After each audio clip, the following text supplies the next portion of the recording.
Okay, Charles LeBlanc here. We're in, this is Blogger's Bitchin' Corner again.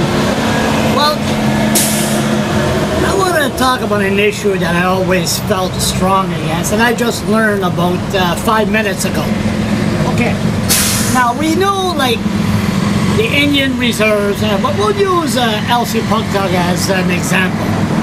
Like a native once told me, well, people said there's problem on the reserve, there's problem on the reserve. The only reason to talk about the reserve because it's small. There's problems in the white man population. There's problems with the Syrians. There's problems with the English everywhere. Anyway, Elsipogtog, John Levi, good friend of mine, warrior.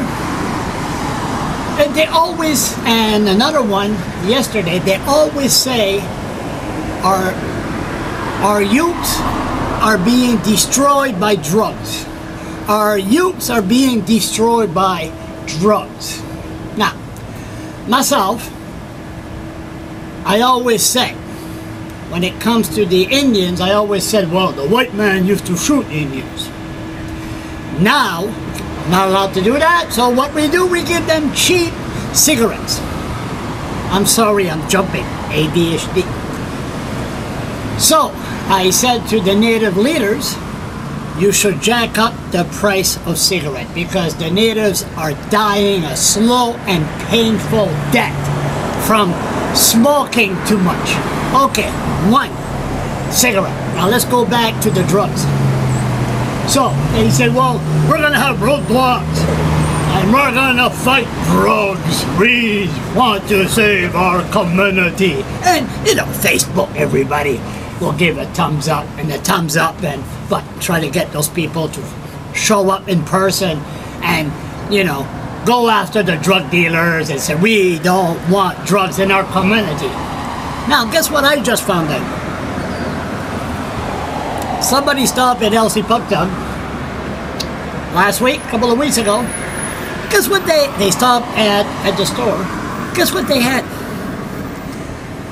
A pyramid 2-shelf of energy drink. You know, Red Bull and whatever the other energy drinks. The energy drink, that's the cancer of our youth. So anyway, like I said, the Victory Meat Market, they turn around and they remove all the energy drinks from their store, which they should be congratulated for a job well done. Energy drink, an Indian needs an energy drink like like I need a good boot in the ass, but the natives have a constructive mind. I learned that 13 years ago when I was protesting against Ritalin. They put an Indian, they put the little child in the school, and they expect the little child to stand still on the chair. And of course the native, you know, jumping around, and it's constructed. It has to move, it has to do stuff. It can't just sit still. Voila. Maybe I got some native roots. Anyway. No, me is Scottish. A native don't need an energy drink. So, to Elsipogtog and other First Nation or the reserves, you want to talk about drugs and say, well, we don't need no drug dealers. Never mind that. Go after your store and demand that they remove the energy drink from the store.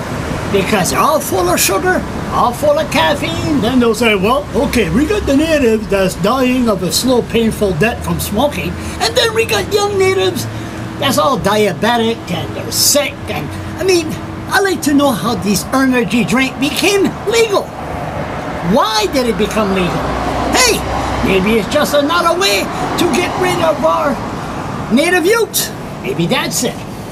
Reserve, leaders, hey, John, go to your council and tell them, remove those energy drink from the store. We want to save our youth. Energy drink, drugs, and cigarettes. Enough said.